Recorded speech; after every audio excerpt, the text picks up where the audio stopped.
if anyone that I had actually talked to, anyone that I like quote unquote debated or whatever, treated me like the way you did, I would never ever in a million years allow that. The worst part of Cenksgiving was him insisting that you be called something other than progressive left or whatever. Yeah, I don't know what's up with him on that front. Yeah, I think what anyone who is in support of the working class in the United States of America, you know what they need most? More sectarian infighting. We need more labels and we need more infighting. And what we need to do is just like spend every moment with the limited amount of power, the fractional amount of power and influence that we already have, which is nothing. It's marginal. It's basically inconsequential. What we should do is use all of the finite amount of energy that we have instead of organizing against like, you know, growing fascism in this country or organizing against the Democratic Party that refuses to listen to the very reasonable demands being made by the populist left. What we should do instead is fight each other over disagreements. Him screaming, I'm the left. They're not the left. Yeah, it's just, you know, I don't know how I don't know how much more I can talk about this. It's like, I think it's like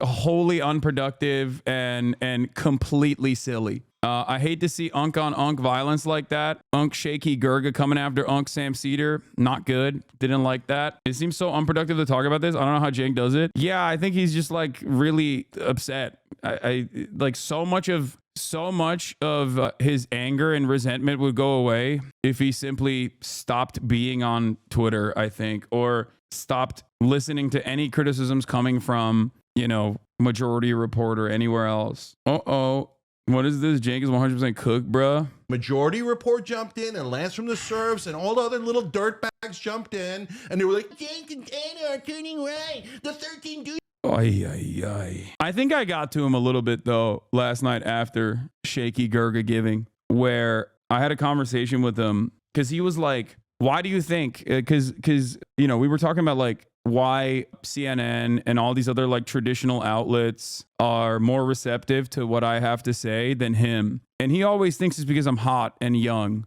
and cool and hip, and he's not. He's old and rugged. And I was like, no, dude, it's because of the way you carry yourself. Like I have my criticisms of mainstream outlets all the time. I have my criticisms of other commentators. I have my disagreements with them. But like the energy that you bring to any conversation, including someone like myself who loves you, like I straight up told him, I was like, if anyone that I had actually talked to, anyone that I like quote unquote debated or whatever, treated me like the way you did, like I would never ever in a million years allow that. Like I would never allow that to happen. And if you're having that energy with me, someone, you know, you love, your nephew, then yeah, I'm assuming you carry that energy with a lot of people you don't know that well, who don't have that familial relationship. And yeah, that breeds resentment, that breeds anger. And it's like overall very unnecessary, you know? And I think he got that. He understood that a little bit. Because I was like, listen, I would never allow another person to talk to me like the way you talk to me. And you know, of course, it doesn't mean anything between you and I because, you know, you've seen me shit in my diapers, okay? Like, you're my uncle. I love you. But, you know, like that's, if you're doing that to me, I'm assuming you do that to other people as well. And yeah, they probably don't like that. This was after dinner? Yeah. I think the thing about Cenk is that he's not like, a grifter implies that there isn't like a genuine attitude change. Okay. A grifter implies that there isn't a genuine attitude change. I think he's just like genuinely has a difference in opinion in the issues that he speaks on, where he's like legitimately more conservative on those issues. Whether it happened over the course of the last couple of years, but I don't know if it happened like super fast. But I think that there has been an attitude shift. I basically tried to get him to come to that conclusion. Like I tried to walk through the steps slowly but surely by being like, there was a point where you were a fighter. You've always been a progressive fighter, right? You did not worry yourself about like what the democratic wishes of the base of support in the party looks like. You don't worry about that when it comes to Medicare for all, because you know that's right. And you know that if you champion that message, then like people will inevitably come on board with that. But it seems like for a lot of these other issues, you're willing to cast aside certain groups in the way that you communicate about these issues because you're terrified of the fact that there is no solution that the Democratic Party will offer them. even the abortion conversation, that wasn't supposed to be like me finding out what his perspective is. I was just I thought that we were in agreement on abortion, that any sort of legislative hurdle like that on a process that already is like automatically limited to the people that need it desperately, given the invasive nature of the surgery and the cost of it alone, that any sort of additional legislative hurdle is going to cause problems in the same vein that like any sort of restriction on abortion that causes problems. And then I wanted to use that as an example to bring it back to, the subject matter on like, 3 strikes and you're out. It's a felony conversation, Because when you add additional restrictions on our already very restrictive, very draconian criminal justice system, you end up, it's the dynamic that, 3 jewelry thefts, like the guy who stole jewelry 3 times versus the guy who stole pizza 3 times. You know what I mean? Like there are a significantly larger number of people who will be stealing 3 slices of pizza over, doing jewelry theft. And yes, I think that the way the law works is you're supposed to, because it's so broad sweeping. Yes, you either say, nah, it, like all of those people have to go to prison. All of those people that like steal, here and there, they have to go to prison because they're routine offenders and repeat offenders, rather than just, as long as the guy who's like stealing jewelry is going to prison too. I don't think that that's all right. Anyway, your point about your core values being that you're okay with a jewel thief being free if it means the 3 pizza guy is free also resonated well, I think. I hope people understood what I was saying. Like that doesn't mean that, we shouldn't prosecute rape or whatever. And that doesn't even mean we shouldn't prosecute grand larceny or theft of all these different varieties. It's just that like when it comes to criminal justice reform, you either have the opinion of like, we need more deterrence, we need more violence in the criminal justice system that will operate as a deterrent to stop people and make people think twice before they do engage in crime, or we need to dramatically move in the opposite direction where we focus on rehabilitation in an effort to lower recidivism rates, as other countries have successfully done. And we need to address the root causes in which crime manifests. And I think there is a crisis here born out of nihilism, born out of being a progressive champion for 25 plus years, as Cenk has been, where he is basically throughout time recognized that like no solutions are coming, no broad sweeping solutions that will tackle the issue exactly at the root cause, fixing the housing market, adding additional social safety nets, after school programs and the like. So he's like, we have to stop the bleeding.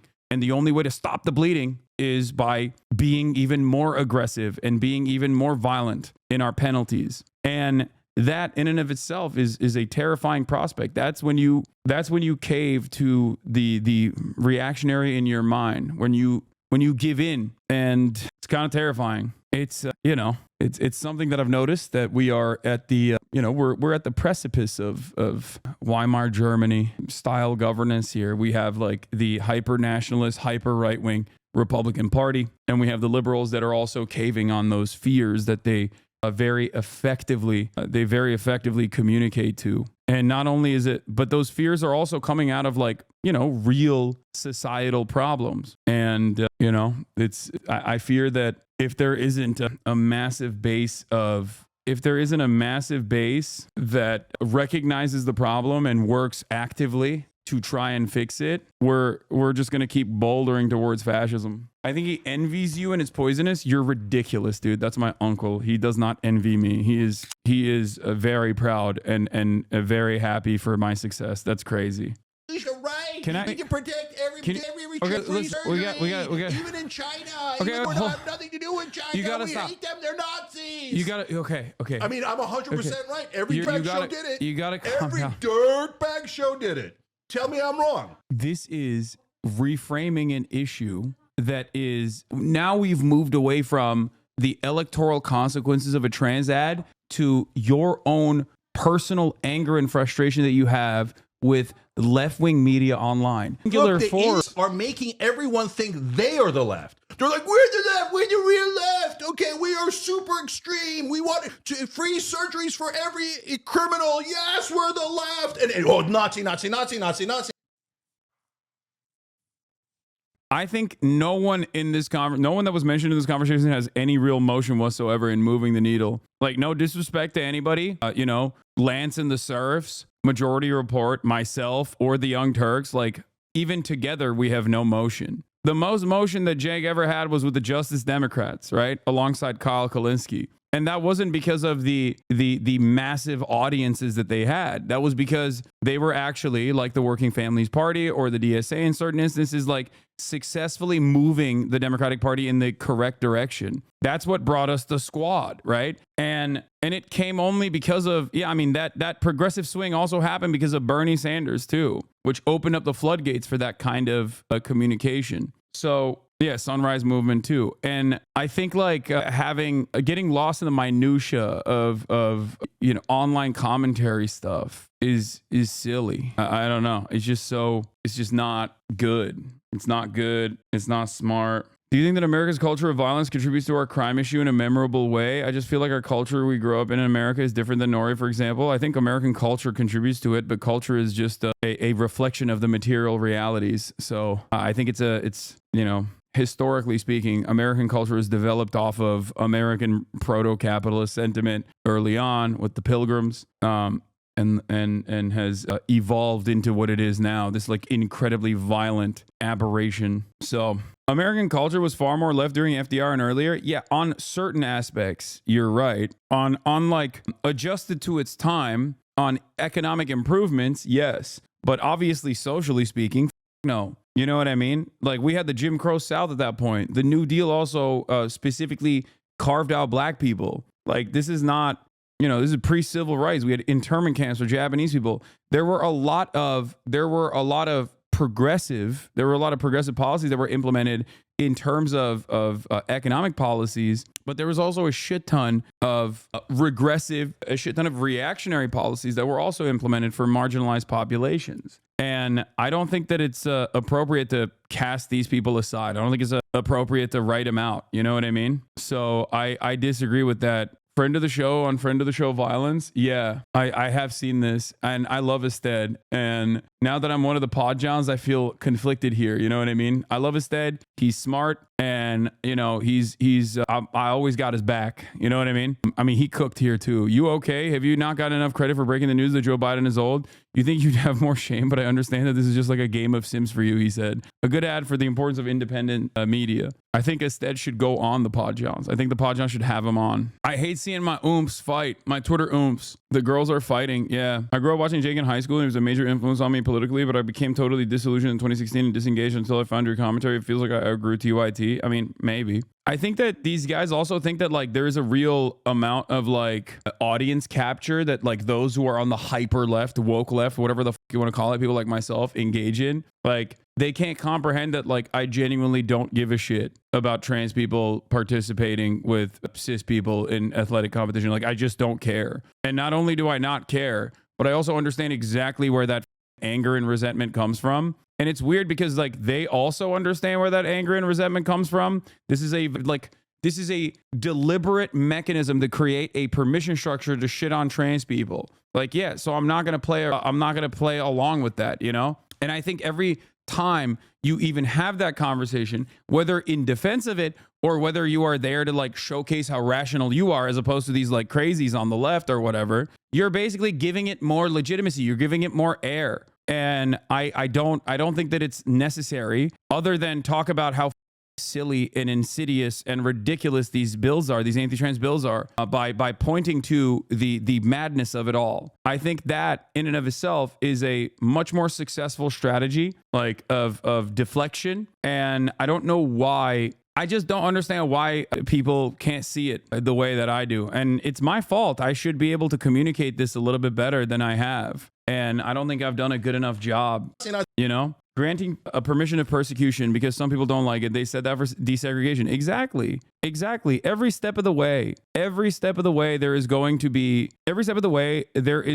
people that are not going to agree with whatever progress that you want to implement, right? People don't like change. That's a stable thing, okay? People love stability and hate change. It's our job as progressives to basically communicate why these things are, these attacks are silly, or why these things are not a bad thing at all. Why these policy measures are not bad at all. If they are making it easier for people to be themselves in public, and it doesn't hurt a single person. So it's very frustrating. People don't hate change, they fear change. Our job is to educate people so they don't fear. Yeah, exactly. Yeah. Anyway, I don't think he gave in. I think he's grabbing onto what is left to grab onto in his view. He doesn't see help being given in his and everyone else's community. And I get it, to be honest. What? Do you think you could see yourself going even further beyond the Super Saiyan left? No. This is the maximum left position that I will be on board with. Who knows? It's understandable you didn't have the best answers considering his family. Yeah, I mean, I wasn't there to rip him apart. I think I think going forward, if I'm going to debate people, I'm just going to debate people that I hate instead of trying to have like a normal, polite conversation where I try to reason with them. Because I'm this is where I thrive. Okay. We can have polite disagreements, but I'm like here to explain and reason, what my position is and explain what my position is. But if I go into a conversation with this kind of energy, but the other side is basically there to just like yell and shit, yeah, it's just not, I can't match the energy with my uncle. I love him. It's not going to happen. I'm not going to be combative. The guy I was talking to him, Piers Morgan, he was like a peanut gallery guy, Vinny from Patrick Bet David, his podcast. Like that's a great example. Like that's a person I can like belittle and duke it out with. Yeah. This means the end of Cenksgiving then, yes? No, of course not. I'll still have conversations with Cenk. No, no, we're going to keep doing Cenksgiving, chat. That's going to keep happening, I'm sure you've had heated comments with Cenk before and it was barely heated from your end, but fair play going through in front of 30K. Please never say, I am the left. Yeah, no, I don't. Let Unc smoke a joint before or something? Yeah. What is this? The epidemic of white and lonely, right? I don't think I'm going to watch that. But Unc thought it was on Piers Morgan. You can tell how much of the community is new. Yeah. I think Cenk is the perfect person to have these sorts of conversations with though, because like he can say anything and everything he wants. I will never not love him. You know what I mean? He's my uncle. So like it doesn't change that dynamic at all for me, even a little bit. Like it's not like it's not ever going to turn into, it's never going to sour my relationship with him. I think you two need a moderator next year since there were several points you brought up that just never got addressed. Yeah. There is something very funny about he despises Gavin Newsom and all these like woke progressive DAs or whatever. And I asked him specifically about like Gavin Newsom, who directly participated in like clearing out a homeless encampment. And he was like, it's too little too late. He just did that because people were pressuring him. And it's like, at that point, I was like, damn, like you were just right wing on this position. Like that's exactly what a Republican would say. Okay. Like, and it's ironic because like the entire point that I was making is that you can never get right wingers to be on board with your policies. It literally does not matter because they will always turn around and still call you out and say that, nah, you're still in favor of this. And he kind of did that for Gavin Newsom, Gavin Newsom is threatening cities. If y'all don't start clearing encampments, they won't get any money. Yeah. At one point he said he was conservative on laws or judges or something. Yeah, he used that not as a pejorative. That's the thing. He used that as a positive. I always get sad when I see, my uncle basically come out and yell so much. What is this ACP? Cenk becoming my favorite lib on the internet is not something I expected to happen this year, but here we are. He essentially got us on to admit what I've been saying about him. He's held captive by the most vocal and woke sections of his audience. Yeah, dude, I should do a podcast with the anti-Semite like Jake Shields instead, so I don't get held captive by my woke audience. Like these people are so unserious, dude. And they just genuinely cannot understand that these are my opinions. You know what I mean? I yell at my audience on a daily basis. There are plenty of people that are directly, that have like the opposite opinion of me on many issues in my community that go above and beyond to be annoying. And I yell at them all the time. Anyone that spent any time in here knows that I don't take kindly to wrecker behavior coming from rad libs in this community. Okay. And yet people don't understand where I'm coming from because I try to offer a little bit more nuance, and that is considered impossible to contend with. No, I'm so captive to my audience. I'm actually secretly right wing on a bunch of shit, but I just maintain this position for no reason. Even though, being openly right wing is very beneficial for me. Why the would I not do that if I had that opinion?